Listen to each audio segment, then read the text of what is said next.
A house is made of wood and stone, but only love can make a home.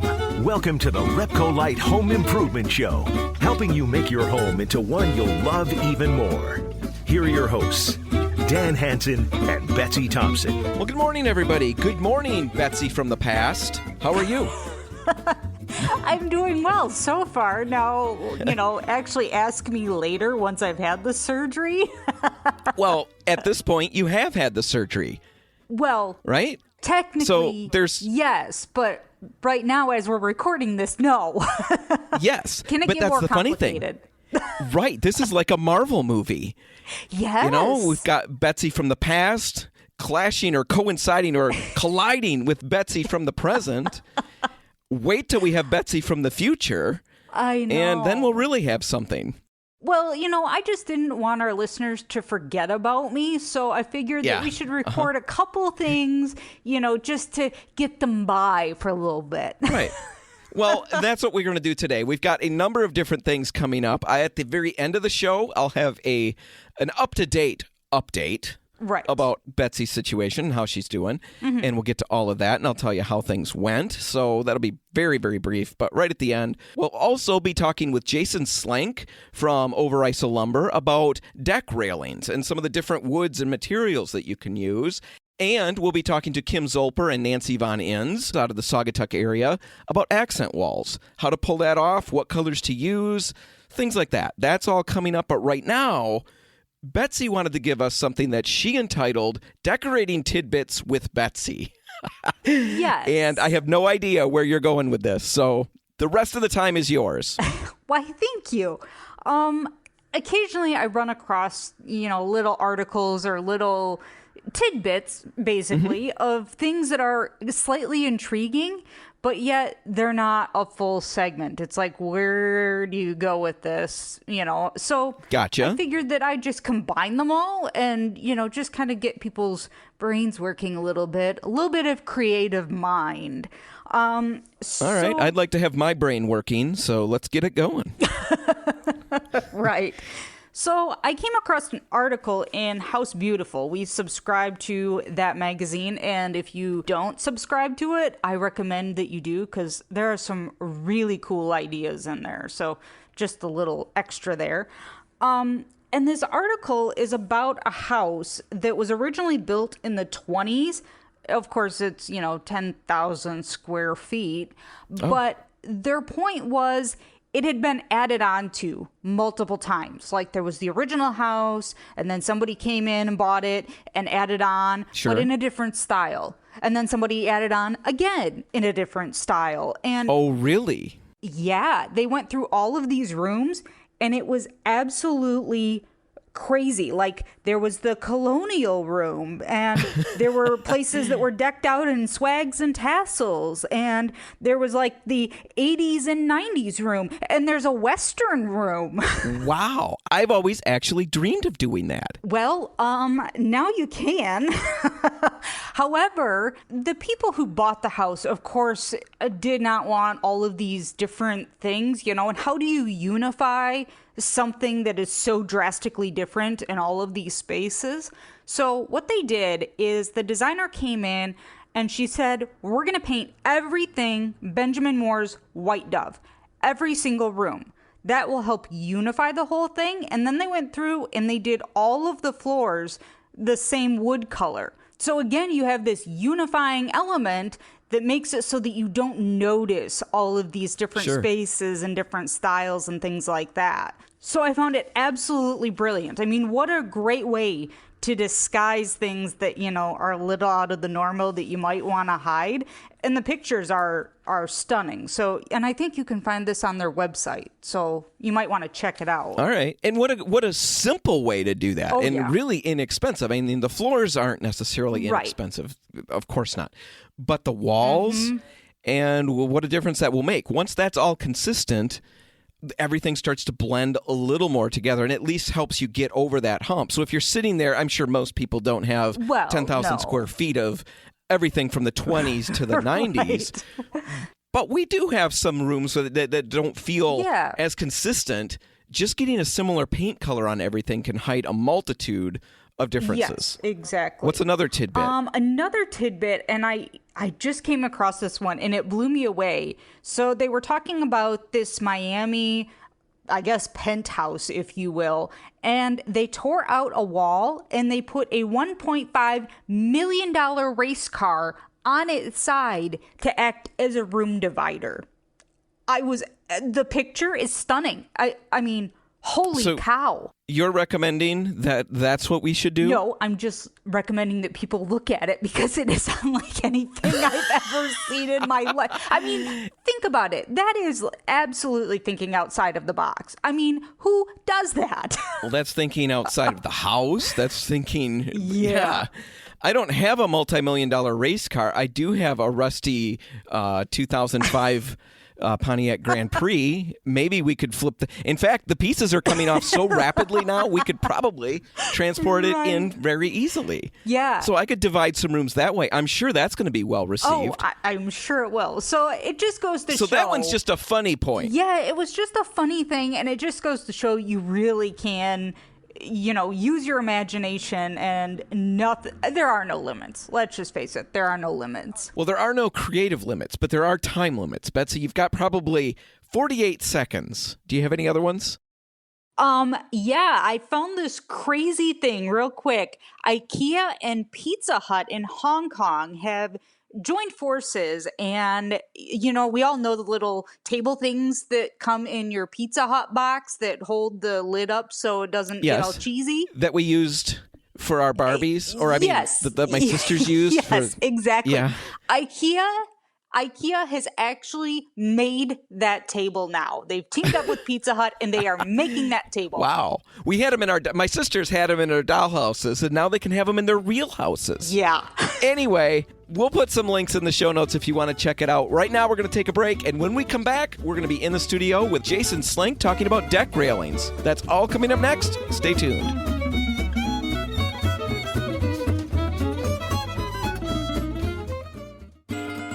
Helping you turn your house into your dream home. This is the RepcoLite Home Improvement Show, presented by Benjamin Moore on News Radio Wood 1300 and 106.9 FM. Well, Betsy, normally I solve my problems on the radio. Yes.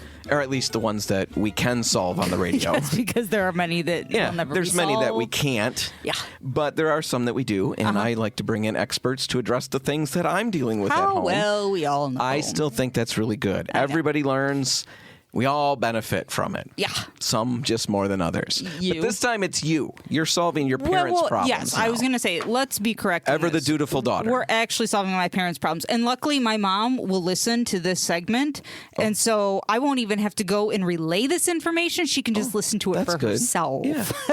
So my parents just put a new deck on the front of their house. And she has yet to decide on railings for this deck. I mean, So it's just a straight drop off the edge right now? Yes, at I this don't think point. that's terribly safe. We try to keep the dogs back from the edge. It is not terribly safe. And, she has no idea what to even look for, what her best options are. So for that reason, we've invited Jason Slenk of Overisel Lumber, one of the owners of Overisel Lumber, to be more exact, into the studio. Jason, thanks for being here. Thanks for having me. So I guess, really, I just want to know, what are the options? Because we all know about, the normal wood options, but it seems like my mom's talking about some like cable-y something, and they live up north, so there's also the people who have like giant glass panels because they want to look at the lake. And what are all of our options? There are a plethora of options out there. Great. I PVC composite options, Trex, AZEK, TimberTech, Westbury. There's a bunch of brands out there. Cable is an extremely popular trend right now. That is basically stainless steel cable strung all the way through. It's a nice, clean, modern look. They do cable in vertical sections as well. Glass panel as infill. The options are endless. Really, you're picking your color for your posts and whether you want those to run all the way up or to be very small and minimal, and then pick your infill style in between. So I'm thinking the composite and the PVC and things like that are going to be more similar to what wood would be, just a different material, correct? Yeah, it's a similar look. So you basically you've got your top rail and your bottom rail and horizontal balusters in between. Okay.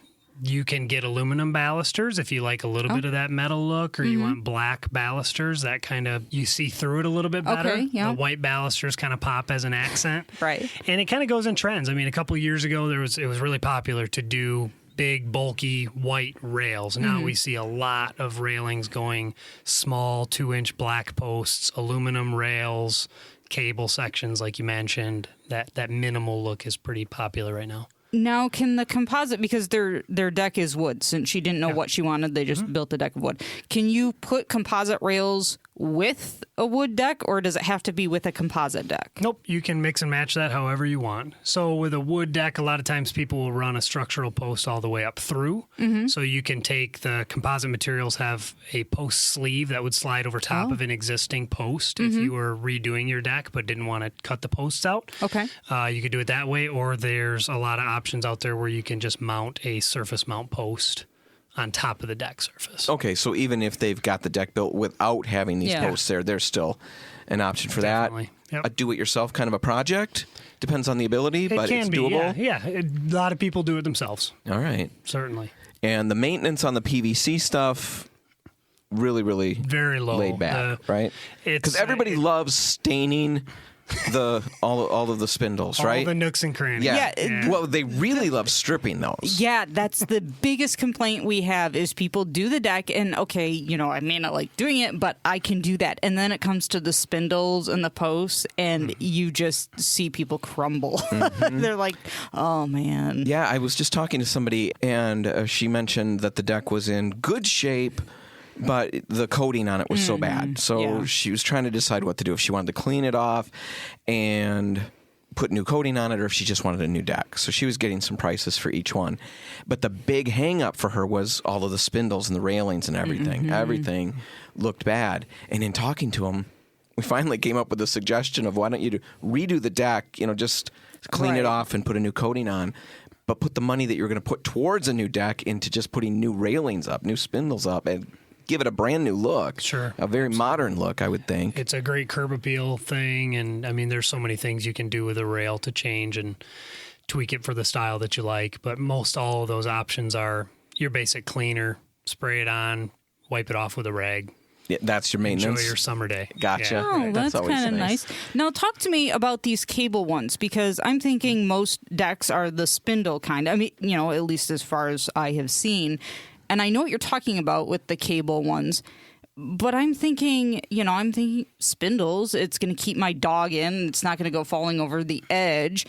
Cable seems like a little dog could, slide right through. I mean, is it just, like 3 cables? Is that a lot of cables? What does that look like? There's typically, on a typical height railing, there's anywhere from 9 to 11 rows of cable. So it's the same code as vertical balusters. You still can't fit a 4-inch sphere in between any opening of the railing. So they typically space them 3 inches on center just so you can they don't spread enough apart. Right. So with some tugging on them. I mean, they're tensioned, so they're tight, but one of the concerns we do see with cable is kind of has that ladder effect where you could climb on it and climb up it if you really wanted to. Oh, I can see kids thinking that's brilliant. That's why there are some, my son's included.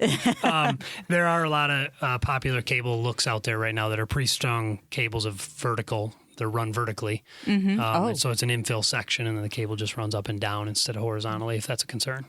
Does that give you a better view? Because the reason she hasn't put anything up there yet is because they love looking out on the yard and the field beyond their yard and things like that. Is the cable better for that? Big time. Yeah, that's really the wheelhouse. If you've got a picturesque view, something you really want to enjoy, that cable just has a way of disappearing. See, I'm going to put up solid walls around mine because there's nothing worth seeing on the other side.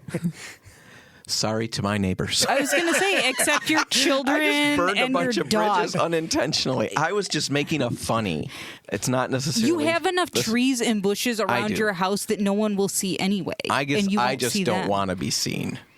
That's the idea. Well, then you should just stay inside. There's a very simple solution. I have very delicate skin anyway. Oh my goodness. Burn quickly. Yeah, huh? What's the maintenance like on the cable systems? How long do they last? Are they coated with something? Are they coated with a plastic protecting Nope, layer? it's a true stainless steel cable, so it'll last. No need for the protection. Long time. Yeah, no, we sell little kits that are stainless cleaner kits. Okay. But it's just a cleaner. It's not a coating of any kind. Is that something people can install themselves, or is that starting to get more complicated? Yeah, it depends on what you pick. I mean, we do stock some cable rail sections that can be drilled through regular wood posts as well. It's a pretty economical way to do cable, and they're very user-friendly. All right. So do they normally go from one end of the deck to another through the railings, or do you have other ones that connect in smaller sections? There are some sections, the packages that we stock, if you've got a 40-foot run, you can buy a 40-foot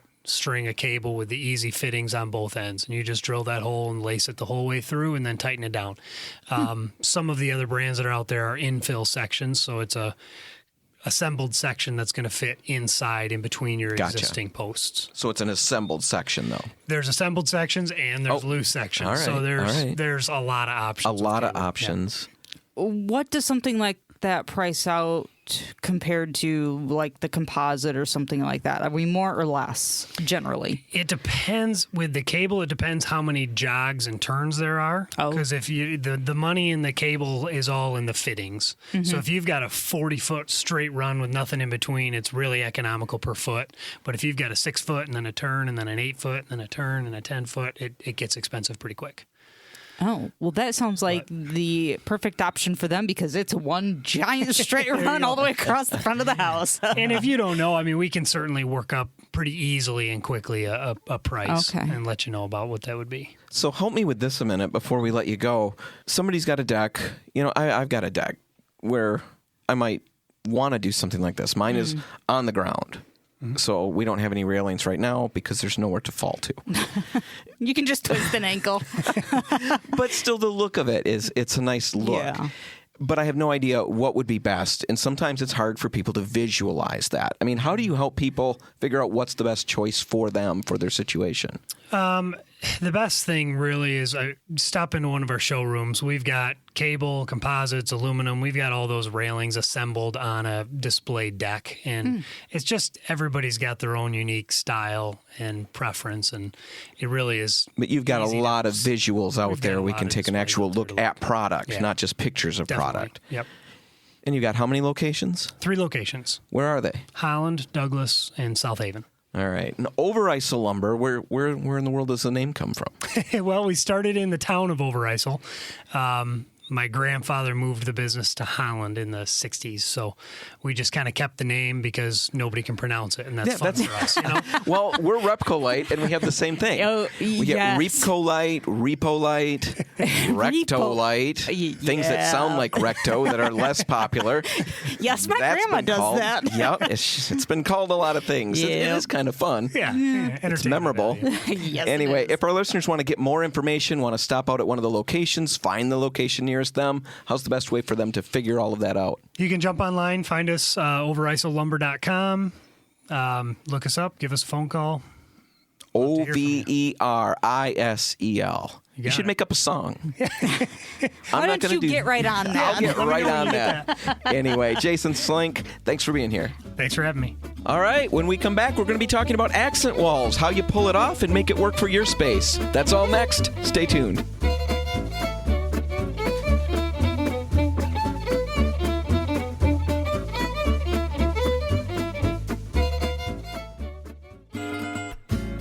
If you want to take your DIY skills up a rung, the RepcoLite Home Improvement Show is here to give you a boost on News Radio Wood 1300 and 106.9 FM. And we're back. In the studio with Kim Zolper and Nancy Von Enns. Kim Zolper from Kim Zolper Interiors. Nancy Von Enns from Envy Interiors. We established last time you guys were on the air that you don't have a staff, which was... You know, I had this image of like all these underlings and you'd snap your fingers and they run around. Turns out Nancy, you said your husband is your secretary from time to time. From time to time, yes. And Kim, you've got people that do what you want when you need it, right?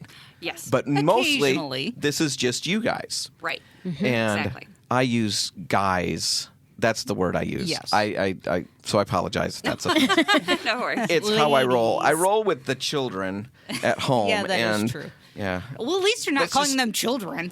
Or dudes, or, yeah. all the things that the children say. Yes. So anyway, last time you were on, we talked about gray, how gray is everywhere.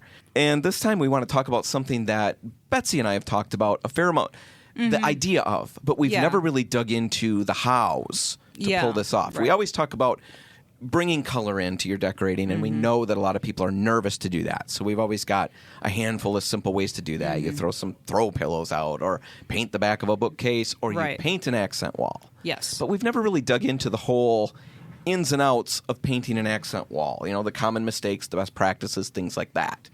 So let's talk about those things. You're professionals.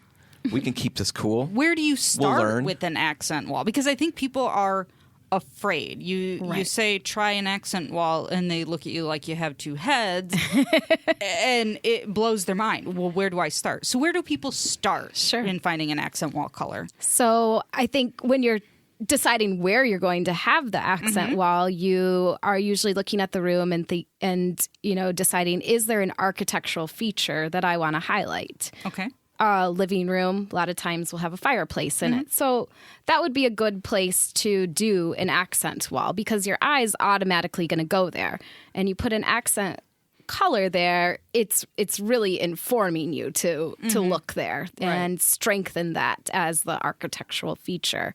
You think about a bedroom, the wall that you put the headboard up against. That would be a great place to do an accent wall. And it could be with a paint color, it could be wallpaper, adding a texture or pattern to that. Maybe you even do a drapery along that wall just to create some softness. You can... Oh, that's all I have to say. Well, I think one of the things that you have to be aware of is, do you have good cutoff points for an accent wall? Yeah. Because sometimes these homes, it's just a continuous flow of walls, and there is no start and stop place for an accent wall, and sometimes people don't realize that until they've really started painting, and they realize, oh shoot, where do I stop? Right. So think about that ahead of time, of if there is a good start and stop spot. Sometimes I think just even a powder room or a bathroom, that just is this, step out of your comfort zone and do something really fun, whether it be a paint color or you can do wallpaper. Just do something different. So you're saying the whole room, not just an accent wall. Right. Yeah. And if everybody It's heard like the banging, we have electricians here Yeah. doing work. Yeah, it's So, happened quite often. We apologize for all the Yes. craziness going on.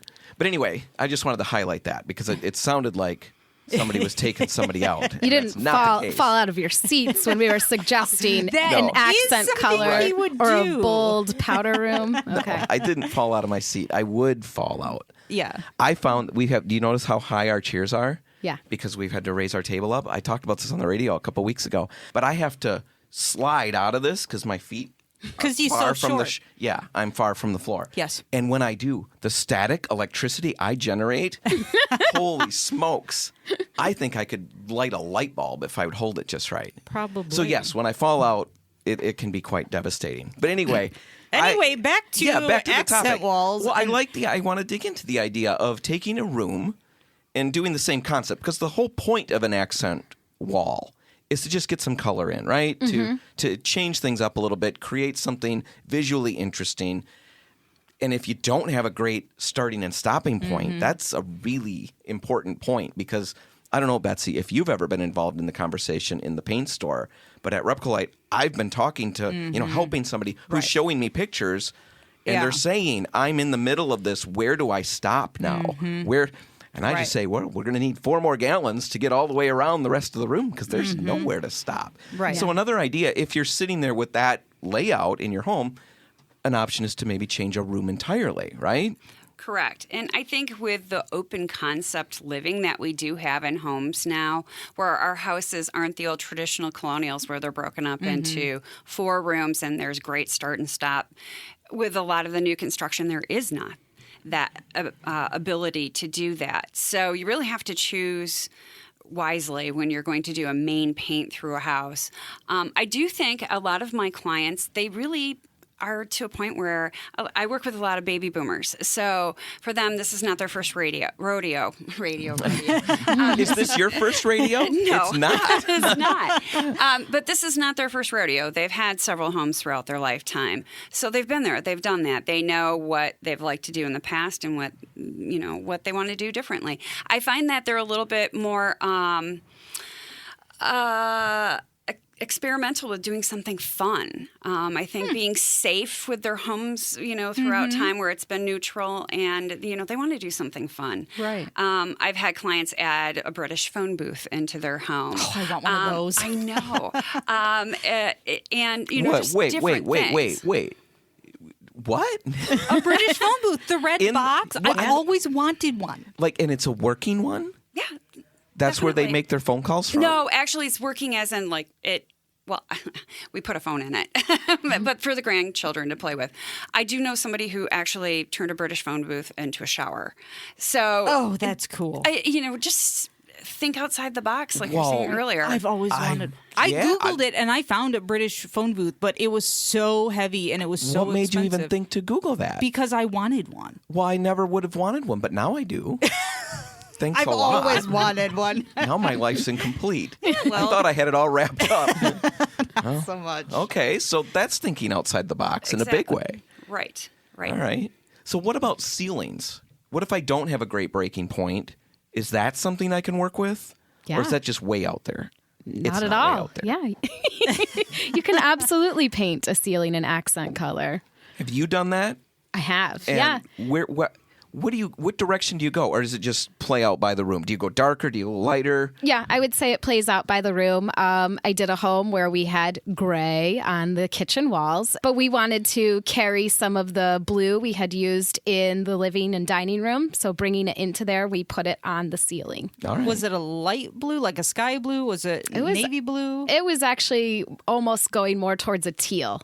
Ooh, Yeah. I bet that But was it held up really stunning. nicely. They had darker cabinetry in there, and then it was kind of a mid-tone of the gray, and it just gave a really nice, unexpected splash of color up there.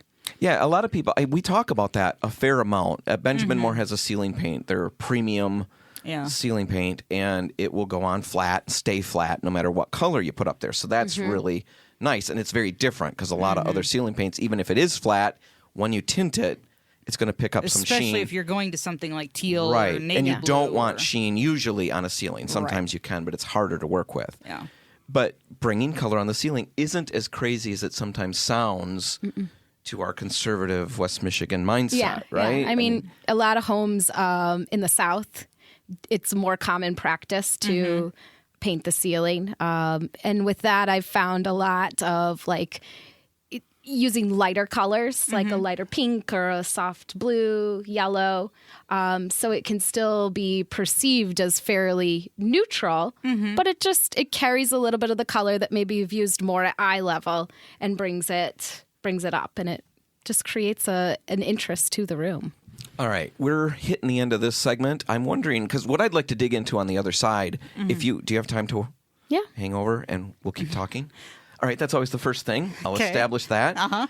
And what I'd like to talk about, just so you can prepare during the break, while Betsy and I get cookies, you can think about how do we help people choose a color? I mean, how do we get the right color if we're going to do some of these, infusions of color into our home? How do we find the right one?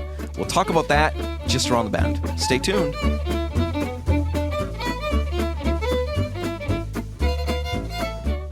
If you want to take your DIY skills up a rung, the RepcoLite Home Improvement Show is here to give you a boost on News Radio Wood 1300 and 106.9 FM. And we're back, and we've got a full studio. Betsy's here. Yay! Kim Zolper from Kim Zolper Interiors is here, and Nancy Von Enns from NV Interiors. And I think I screwed that up. Kim Zolper from Yes. Douglas. Douglas. Saugatuck Douglas. And is it Kim Zolper Interiors? Interiors. Oh, I didn't Yes. screw it up. Got it right. You If I would- always do that. If you would just shut your mouth Doggone it. every time. I know. And you don't realize when you have screwed it up, and then when you have I it, know. you always think I you know. have. I know. It's my natural instincts are always wrong. Yeah. But let's just get back to the whole topic. We were talking about accent walls. And largely the overarching concept is just bringing color in. Right. Color or pattern. You know, Or we pattern. talked about wallpaper, and of course, I'm always a big proponent of that. Yay, wallpaper! Yeah, wallpaper can make a great accent wall because you get the color and the pattern. Potentially texture if you're Yep. doing a grass cloth or something. Oh, yeah. There's nothing quite like it. All of those things, but I know that a lot of people struggle. It's scary to go from what I'm comfortable with to something that's using color. What are some of the best ways to make sure we get the right color? So I like to order the larger samples from Benjamin Moore so we can tape them. The larger paint or the, Yes, the- paper samples, Yes, right? exactly. I like to tape them up in the space and do a process of elimination. Start at 10 o'clock in the morning, look at it, see what kind of light you're getting. Your light changes throughout the day. Every house is unique.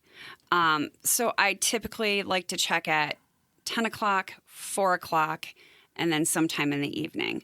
And you can start to do the process of eliminating even during that time. So it may pick up some strange hue, under hue, or all of a sudden something looks kind of purpley that shouldn't look purpley, or green. And then just start pulling those samples off, and you will narrow it down quite well. And you can always paint a board if you wanted to. But I think the samples actually are a great way to start.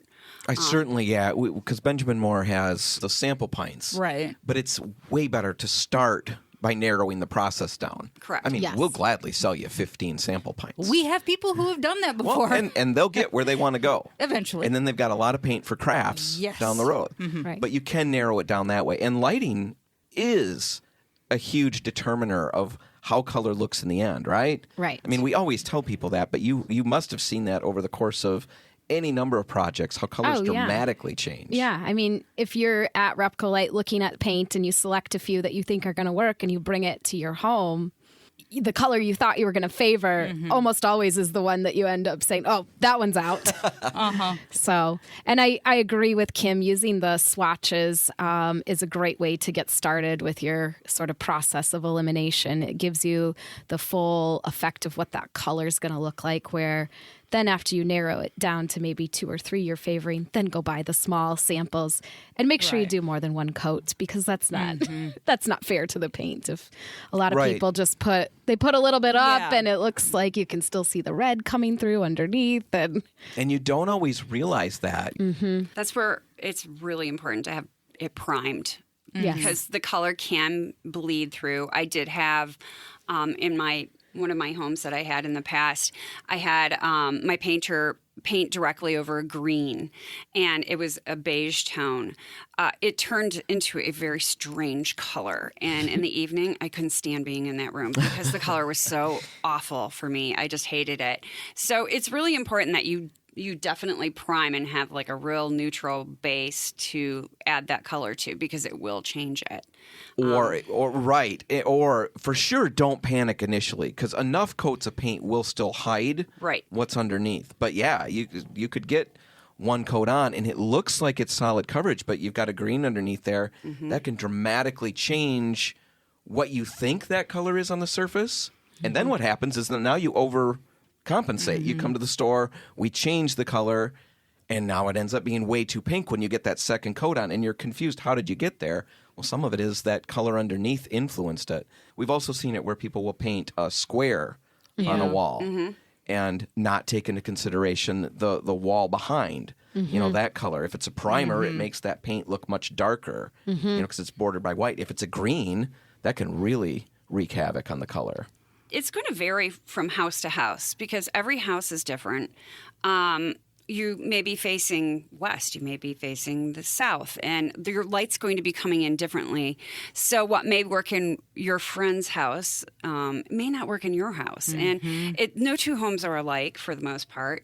And definitely when it comes to taste, in between, between different people, really very few people have like cookie cutter taste. Right. So I'm always a little leery on opinions from friends or family Right. because you're never going to hear what you want to hear because everybody has a different idea or different taste. I like to say everybody else is wrong, but Betsy says course you that's do. not nice. Remember that house nice. you talked about, the green, with the leaves outside? Yeah. Talk about that really quickly. There was make a it house snappy. a lot of years ago, probably 10 years ago, that I helped someone choose a color, and the big sliding glass door faced north, and they had all these trees outside, and we picked this fantastic color that the homeowner absolutely loved. And then she calls me one day and she said, my interior, my living room is lime green. And I said, it's what? And she said, yeah, there's like half an hour where the sun is just right coming through the leaves and it bounces on the wall and my living room is lime green. And so I went, and sure enough, you could like set your watch by it. The wall turns lime green. And I said, so what do you want to do? Do we want to repaint? And she said, no, because I love it every other time of the day. I just won't be in here for this half hour. Plus, she figured, eventually the leaves are going to fall and she's going to spend 6 months in gray and it's not going to look the same. So there is something to be said for pay attention to the lighting as it changes. Turn on different throughout light the bulbs day. in the room. Just see how the color changes to make sure it's really what you want. You'd be surprised how many things can influence the color. Yeah. Lighting, like you were just mentioning, different types of light bulbs. Yeah. You have your reveal. Is it reveal? Yeah, I think so, yeah. Reveal. Reveal. Yeah. Reveal bulbs. I use those quite a bit because it's such a clean display of color. But then you have your LEDs that have come out, and those have changed. Thank goodness they're not as cool and awful as they were Sterile. before. So it's like a fluorescent light. Now they're becoming warmer, and it's becoming something that's becoming easier to work with. But definitely take that into consideration. Because your lighting is going to stay the same. It's not going to change if you have can lighting or lamps. Just make sure you've got your right bulbs in when you're choosing. So in the future, you change something and it's like, wow, all of a sudden this wall doesn't look like it did before. If our listeners have any questions about any of this stuff, trying to figure out the right wall for an accent, trying to figure out the right color, or maybe it's just something else that they've got going on, how do they best get in touch with both of you or either of you? Nancy, why don't you give your info first? Yeah, sure. I'm Nancy Von Enns, and my business is NV Interiors. You can reach me by phone, 312-909-2727, or by email, nancy@nvinteriorsmi.com. And I'm Kim Zolper Interiors, and I'm in the Saugatuck Douglas area. My phone number is 630-460-8246, or you can email me at kimzolperinteriors@gmail.com. And Zolper spelled Zolper because no one ever spells it right. So We'll put all that information in the show notes. And Kim is spelled Kim. correct. All right. Good I get job. Look at that. Zolfer a lot. So Sulfur? Zolfer, yes. Zolfer. Or Zoppler. Actually, they switch it around. Zoppler. So. I can see Zoppler. that. That's like the radar, right? Yes, The Zoppler. Zoppler radar. Yes, Oh, yeah. Doppler. Yes. Anyway, Kim and Nancy, thanks for being here. Thank you. Thanks. And that's going to do it. But before we wrap it up officially, I do want to give you that update on Betsy and the surgery that took place on June 18. It was an extensive surgery. We talked about it on the radio, and a fair amount of things going on there. And the good news is that everything went really well. So they're very happy about that. I wouldn't even say it's bad news. It's not bad news. It's expected news. But the recovery is painful. It's a long haul. She spent about a week or so dealing with just that initial recovery time, and she's got a bit of a road ahead of her and some physical therapy and all of that to get things back to where they should be. And she definitely would appreciate any prayers that you'll be willing to offer on her behalf. That would be really appreciated by all of us here. We'd like to see her back in our studios and back behind the microphone as soon as possible. But everything right now looks really good and really promising. It's just the whole recovery thing. So keep her in your prayers. Now, whatever you do today, make sure paint's a part of it. RepcoLite and the Port City paint stores are all open until 3 o'clock, waiting to help. I'm Dan Hansen. Thanks for listening.